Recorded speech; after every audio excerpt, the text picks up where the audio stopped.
తాకట్లో ఉన్న మీ బంగారాన్ని విడిపించి ఆ రోజు ఆన్లైన్ రేటుకి కొంటాం. Sharma gold company. ఓం నమో వెంకటేశాయ. ఈ భూమండలం పైనే అత్యద్భుతమైన, ఎంతో ప్రశస్తమైన, అత్యంత పవిత్రమైన స్థలంగా తిరుమలను చెబుతారు. అఖిలాండ కోటి బ్రహ్మాండ నాయకుడు, దేవాది దేవుడు, కలియుగ ప్రత్యక్ష దైవమైనటువంటి ఆ శ్రీ వెంకటేశ్వరుడు కొలువై ఉన్నటువంటి ఈ తిరుమల ఎంతో పుణ్య పవిత్ర స్థలం. ఆ స్వామివారి దర్శన భాగ్యమే ఎన్నెన్నో జన్మల పుణ్యఫలంగా చెబుతారు. అటువంటి ఆ స్వామివారు కొలువై ఉన్నటువంటి ఈ క్షేత్రం మహత్యం మాటల్లో చెప్పలేం. ఎన్నిసార్లు చూసినా మళ్ళీ మళ్ళీ చూడాలనిపించే రూపం ఆయన సొంతం. అయితే స్వామివారి గురించి, స్వామివారి లీలల గురించి మనం ఎప్పుడూ వింటూనే ఉంటాం. అసలు స్వామివారు ఏ విధంగా ఉంటారు, వారికి జరిగే నిత్య సేవలు, కైంకర్యాలు, పూజా విశేషాలు, వారికి సమర్పించేటువంటి నైవేద్యాలు, అసలు స్వామివారు వారి లీలల గురించి తెలుసుకుందాం అనిపించిందండి. ఒక్కసారి స్వామిని దర్శిస్తేనే ఎంతో పుణ్యం అంటారు. అలాంటిది కొన్ని తరాలుగా, కొన్ని వంశాలు స్వామివారిని అర్చిస్తూ సేవిస్తూ ఉన్నారు. మనం ఇవాళ ఇంటర్వ్యూ చేయబోతున్నాము తిరుమల తిరుపతి దేవస్థానం ప్రధాన అర్చకం వేణుగోపాల దీక్షితులు గారు. వారితో మాట్లాడి స్వామివారి మహత్యం గురించి, స్వామివారి లీలల గురించి తెలుసుకుందాం. ఓం నమో వెంకటేశయ్య. నమస్కారం గురుగారు. అలాగే ఈ మధ్య కాలంలో బాగా చూసేది, ఎటువంటి ఆర్థిక ఇబ్బందులున్నా, ఏమన్నా కష్టాలు అనుకొని వెంటాడుతూ ఉన్నా, ఈ బాధలు తొలగాలన్నా సప్త శనివార వ్రతం చేయండి, ఇది చాలా మంచిదని చెప్తూ ఉన్నారు. ఇళ్లలో చాలా మంది చక్కగా ఆచరిస్తూ ఉన్నారండి, పిండి దీపాలు పెడుతూ. ఈ సప్త శనివార వ్రతం యొక్క విశిష్టత ఏంటి, శాస్త్రంలో చెప్పబడిందా, ఎప్పటి నుంచి ఎంత విశ్వాసాలతో ముడిపడి స్వామివారిని కొలుచుకునే విధానాలు ఏర్పడింది. ప్రత్యేకంగా ఆగమ శాస్త్రాల్లో ఆ విధమైన విధానాలు, దేవాలయాల్లో ఆ విధమైన కార్యక్రమాలు ఉండవు.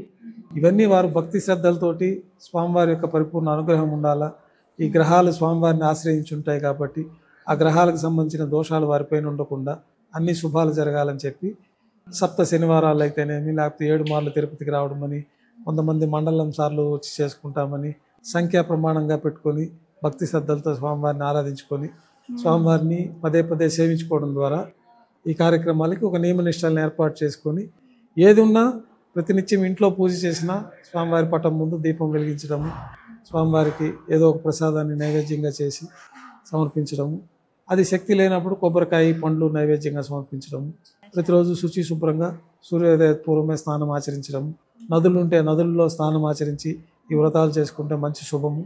నదులు లేని చోట, సముద్రంలో లేని చోట, తర్వాత బావి లేని చోట ఇంట్లోనే స్నానం ఆచరిస్తారు. మొదట సముద్ర స్నానం శ్రేష్టము, తర్వాత నదీ స్నానము ఉత్తమము, తర్వాత బావుల్లో స్నానం ఇంకా ఉత్తమము. అదేది లేనప్పుడు ఇంట్లోనే మనం ఉండే ప్రస్తుత పరిస్థితులను అనుసరించి స్నానం ఆచరించి శుచి శుభ్రంగా స్వామివారికి ఆరాధన చేసుకుంటూ ఆయన అనుగ్రహాన్ని పొందడానికి ఏర్పరచుకున్న విధి విధానాలే ఈ శనివార వ్రతాలు. ఈ వ్రతాలను పిండి దీపాలు చక్కగా వెలిగిస్తున్నారు. పిండి దీపాలంటే ఆ దీపం తేజవంతంగా ఉండాలా, మనలో జ్ఞానాన్ని వెలిగించాలా, అజ్ఞానాన్ని పోగొట్టాలని ఆ దీపం ద్వారా స్వామివారికి సమర్పించుకోవడం. అదంతా భక్తి శ్రద్ధల్లో భాగంగానే ఇవన్నీ ఉంటాయి. మనం మడి కట్టుకొని చక్కగా చక్కెర పొంగల్ ఒక రోజు, పొంగల్ ఒక రోజు, పులిహోర ఒక రోజు, వడపప్పు, పానకము, స్వామివారికి ఖర్జూర పండు నైవేద్యం పెట్టినా, బెల్లం నైవేద్యం పెట్టినా, ఒక పండు ఇచ్చిన, పుష్పం, పత్రం, ఫలంతో ఏమంటారు కదా, ఒక పుష్పాన్ని సమర్పించిన స్వామివారి అనుగ్రహం ఉంటుంది. దానికి మన కృష్ణావతారంలో స్వామివారి తులాభారంలో స్వామివారికి అత్యంత ప్రీతిపాత్రమైన తులసి దళాన్ని ఉంచంగానే స్వామివారు లొంగిపోతారు. ఇట్లా పురాణ ఘట్టాలన్నింటినీ పరిశీలించిన మీదట వారి కుటుంబ సాంప్రదాయాల్లో కొన్ని విధానాలు ఏర్పడుతూ ఉంటాయి. స్వామివారి అనుగ్రహాన్ని పొందడానికి వారు పెద్దలు ఆచరించి వారి అనుగ్రహాన్ని పొంది ఉంటారు. అది భవిష్యత్ తరాల వారికి వాళ్ళు తెలియచెప్పి అది కుటుంబ సాంప్రదాయంగా తిరుమల క్షేత్రం వెళ్ళాలంటే మా సాంప్రదాయం ఇట్లా ఉంటుంది, వారి శక్తి కొలది వారి కుటుంబ నియమాలు ఆచరించి వాళ్ళు చేసుకుంటూ ఇట్లా ముడుపు కట్టుకునే విధానాలు, మామూలుగా నేరుగా వచ్చే విధానాలు ఉంటాయి. ఏదన్నా స్వామివారి దర్శనము, స్వామివారి మీద భక్తి శ్రద్ధలు, విశ్వాసంతో చేసుకోవాల్సిన కార్యక్రమం. స్వామికి ఎదురుగుండా బేడి హనుమాన్ వారి మందిరం, బేడి ఆంజనేయ స్వామి వారి మహత్యం ఏమిటి, విశిష్టత తెలియచేస్తారా? బేడి ఆంజనేయ స్వామి అనేది మనకి ఇక్కడ అనాది కాలంలో ఆంజనేయ స్వామి వారికి సంకెళ్ళు వేసి ఇక్కడ పెట్టారని, ఎక్కువ తిరుగుతూ ఉంటే భక్తులను ఇబ్బంది పరుస్తూ ఉంటే ఆ సంఖ్యలు వేసి ఆంజనేయ స్వామి ప్రతిష్ఠించారని, తర్వాతే ఆ వానరులు బాధ, కాకపోతే గతంలో ఇక్కడ వానరాలు ఎక్కువ ఉండేవి అనేది ఒక కథనం ఉంది. ఆంజనేయ స్వామి అనేది విష్ణు ఆలయాల్లో కంపల్సరీగా ఉంటుంది. ఆంజనేయ స్వామి, గరుత్మంతుడు, ఇవన్నీ దాంట్లో భాగం ఇక్కడ ప్రత్యేకంగా తిరుపతిలో ఆంజనేయ స్వామి వారిని కూడా ప్రతిష్ఠించి ఇక్కడ ప్రత్యేకంగా మూలవర్లతో పాటు ప్రతిరోజు నైవేద్యాలు కూడా అక్కడ కూడా జరుగుతూ ఉంటాయి. చక్కగా ఎదురుగుండా ఉంటారు. అక్కడ దీపాలు పెట్టేది అవన్నీ స్వామివారికి ఇదివరకు గతంలో దగ్గరలో ఉండేవి. ఇప్పుడు ఈ విస్తరణ మూలకంగా అక్కడి నుంచి స్వామివారి అభిముఖంగా ఎదురుగా ఉంటాం కాబట్టి స్వామివారి శిఖరం మనకి దేవాలయం అనేది ఆగమ శాస్త్రాల ప్రకారం స్వామివారి దేహం. స్వామివారి దేహంలో తల భాగం వచ్చేసి మనకి ఆనందనిలయ విమానం, పాదాలు వచ్చేసి రాజగోపురం, మనకి నాభి దగ్గర జీవస్థానం వచ్చేసి ధ్వజస్తంభం. ఇది స్వామివారి దేహమే దేవాలయం. ఇందాక మనం తిరుమల కొండలంతా కూడా స్వామివారు పడుకున్నట్టు ఉన్నది అన్నాం కదా. ఇప్పుడు ఆగమ శాస్త్రాల్లో దేవాలయమే దేహం. ఈ దేవాలయం అనేది స్వామివారి దేహం. అందుకే దేవాలయంలో ఎలాంటి మార్పులు చేయకూడదు, దేహం కాబట్టి దాంట్లో తగ్గించడం కానీ ఎక్కించడం కానీ చేయకూడదు అనేసి అంటారు. అట్లా నియమం ప్రకారము ఆ స్వామివారి దేహమే ఆలయమే దేహంగా భావించి ఎదురుగా మనం పాదాలకి దగ్గర నిలబడి బేడి ఆంజనేయ స్వామి దగ్గర దీపాలు వెలిగించి, ఊళ్ళో ఇక్కడ కొబ్బరికాయలు కొట్టే సాంప్రదాయం లేదు కాబట్టి అక్కడ కొబ్బరికాయలు కొట్టి స్వామివారికి సమర్పించుకోవడం. తర్వాత ఆ ప్రసాదాన్ని అంతా కూడా మనం తిరుమల తిరుపతి దేవస్థానం వారు రంగమాంబ అన్న ప్రసాద కేంద్రంలో దాన్నంతా కూడా ఆహారాల్లో వినియోగించడం జరుగుతుంది. అవన్నీ అక్కడ కొబ్బరి పచ్చడి ఖచ్చితంగా ఉంటుంది. చాలా దివ్యమైన ప్రసాదం. అంటే ఎంత పంచభక్ష పరమాణాలు స్వీకరించినా గానీ కలగని అనుభూతి కేవలం స్వామివారి ఒక పూట అక్కడ ప్రసాదం అన్న వితరణ జరిగేటువంటి ఆ ప్రసాదం స్వీకరిస్తే చాలు, ఇక జన్మధన్యం అయిపోయింది. పవిత్రమైన ప్రసాదం అంతా ఇప్పుడు గుడికి పోతే కొబ్బరి చెప్పు నైవేద్యం పెడతాము, ఒకటి అక్కడ ఇచ్చేస్తాము. కొన్ని దేవాలయాల్లో 2 ఇచ్చేస్తే బయట వచ్చి కూర్చొని కుట్టుకొని ఉండే 4 ప్రసాదంగా స్వీకరిస్తారు. ఇప్పుడు అట్లాంటి పవిత్రమైన ప్రసాదము భక్తులందరూ స్వామివారికి సమర్పించిన ప్రసాదము సాక్షాత్తు అన్న రూపంలో వాళ్ళు స్వీకరించే వారికి అందరికి కూడా ఈ ప్రసాద రూపంలో దాంతో పచ్చడి చేసి ఆ ప్రసాదంగా కూడా స్వీకరిస్తారు. రంగమాంబ అన్న ప్రసాద వితరణ కేంద్రం ఎంతమంది భక్తులు, ప్రతినిత్యం లక్షలాది మంది అండి. అంటే వారు స్వీకరించే ఇది కూడా ఎంతో భక్తి శ్రద్ధలతో స్వామివారే ఈ ఏర్పాటు చేశారు కాబట్టి ఆయన పెళ్లికి వచ్చిన బంధువుల ఇంట్లో మనం ఎట్లయితే భక్తి శ్రద్ధలతో ఆహారం స్వీకరిస్తామో అట్లా స్వామివారి దర్శనానికి వచ్చిన వాళ్ళందరూ పచ్చడి, అలాగే ముందుగా పచ్చడి, ఒక కూర, అన్నము, ఇక పరమాన్నం, ఎలాగో దివ్య ప్రసాదం ఉంటుంది. ఇప్పుడు కొత్తగా వడ కూడా ఏర్పాటు చేశారని విన్నాం. ఒక్కొక్కటి అదనంగా ఇంకా మన మానవ దేహంలో అయినా దైవంలో అయినా జీవాత్మ పరమాత్మ అనే 2 రూపాలు ఉంటాయి. జీవాత్మ అనేది దేహం. ఈ దేహం సంతృప్తిగా ఉంటేనే మనము పరమాత్మని సేవించగలుగుతాం. జీవాత్మ సంతృప్తి పడాలంటే ఈ ప్రసాదం స్వీకరిస్తేనే జీవాత్మ సంతృప్తి పొందితే పరమాత్మ పరమానందంగా ఉంటారు.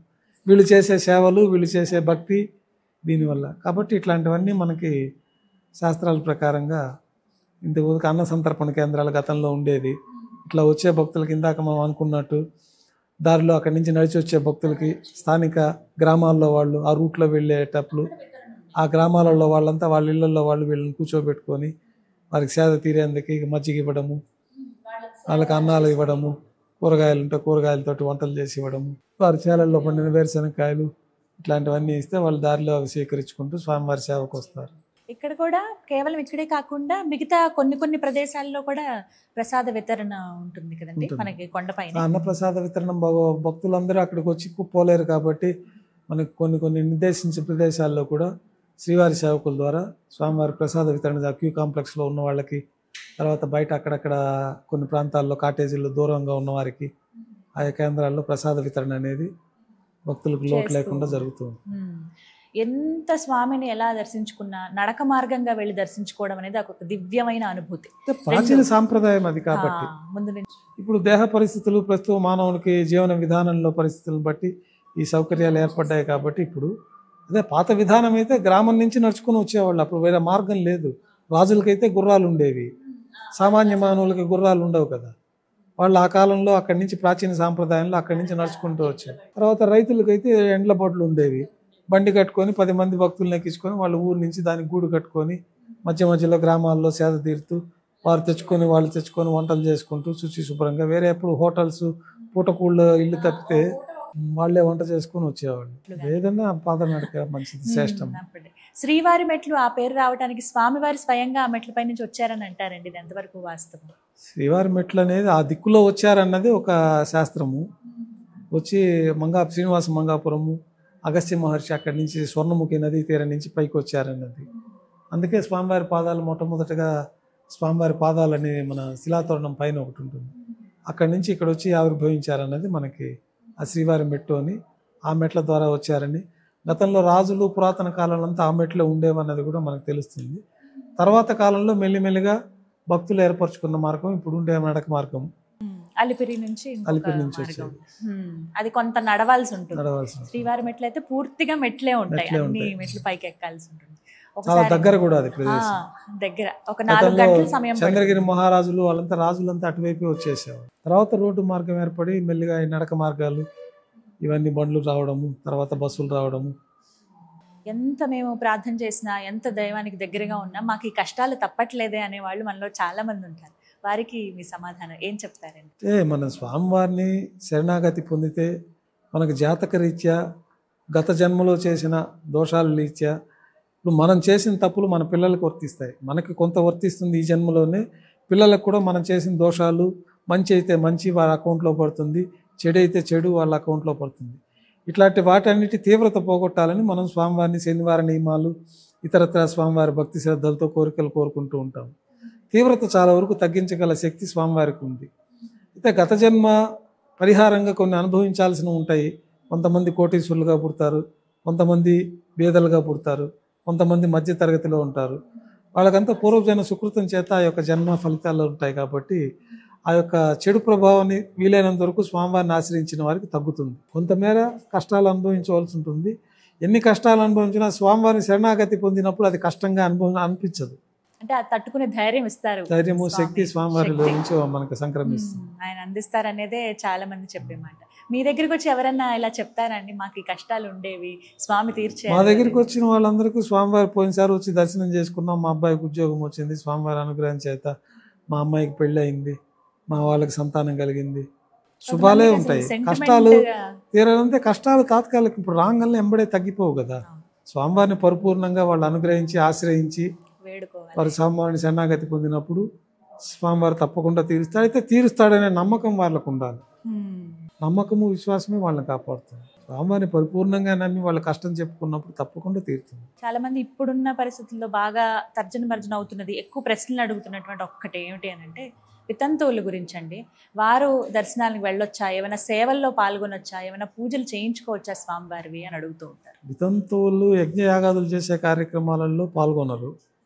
స్వామివారి మోక్షాన్ని పొందే మార్గంలో సేవలు చేసుకోవచ్చు, దర్శనం చేసుకోవచ్చు. అందులో అయితే ఎలాంటి తప్పు లేదు. మనకి వాళ్ళు రాకూడదని ఎక్కడ నిర్దేశం అయితే ఎక్కడ లేదు. మిగతా కొన్ని కార్యక్రమాల్లో నిషేధం ఉంటుంది. అందరికీ దేవుడేగా ఆయన, అందరికీ స్వామి.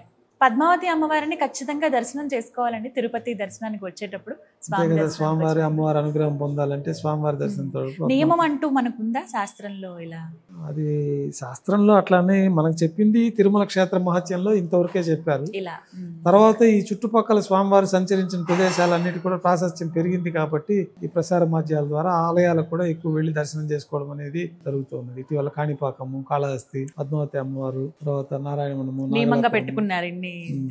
నారాయణవనము, నాగలాపురము, అప్లాయగుంట, ఇవన్నీ కూడా విశేషమైన ఫలితాలు ఉన్నాయి కాబట్టి ఆయా క్షేత్రాన్ని అనుసరించి మొదటైతే స్వామి దర్శనమే మెయిన్ పెట్టుకొని వస్తారు.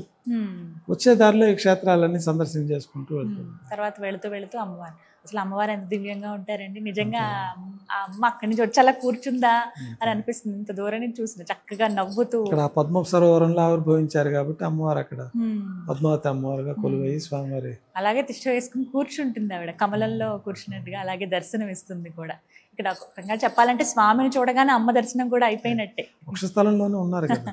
అవును, అమ్మవారు లక్ష్మీ అమ్మవారు ఉన్నారు, పద్మావతి అమ్మవారు ఉన్నారు. చాలా సంతోషం స్వామి. ఎన్నో సందేహాలు ఇవన్నీ కూడా. ఎక్కడైనా మిమ్మల్ని ఇబ్బంది పెట్టుంటే నన్ను క్షమించండి ఏమన్నా ప్రశ్నల ద్వారా. కానీ కలవటము అసలు ఈ సందర్భంగా ఎంతసేపు తిరుమలలో గడపడమే ఒక దివ్య అనుభూతిగా చెప్తాను నేను. అందులో భాగంగా మీ దర్శనం కలగటం, మీతో ఎంతసేపు సంభాషించడం, స్వామివారి గురించి, వారి లీలల గురించి తెలుసుకోవడం అనేది ఎంతో సంతోషించే విషయం అండి. ధన్యవాదాలు. నమస్కారం. ప్రేక్షకులందరికీ కూడా స్వామివారి దివ్యాశీస్సులు ఎల్లప్పుడూ ఉండాలని, శ్రీ వెంకటేశ్వర స్వామి ఆశీస్సులతోటి ప్రపంచ ప్రజలందరూ సుఖ సంతోషాలు, ఆయురారోగ్యాలతో వదిలుతూ స్వామివారిని దర్శించుకొని స్వామివారి పరిపూర్ణ అనుగ్రహం పొందాలని కోరుకుంటూ, స్వామివారి అనుగ్రహం ప్రపంచ ప్రజలందరికీ ఉండాలని సదా శ్రీవారి ఆలయంలో ప్రార్థనలు చేస్తూ ఓం నమో వెంకటేశాయ. ఓం నమో వెంకటేశాయ.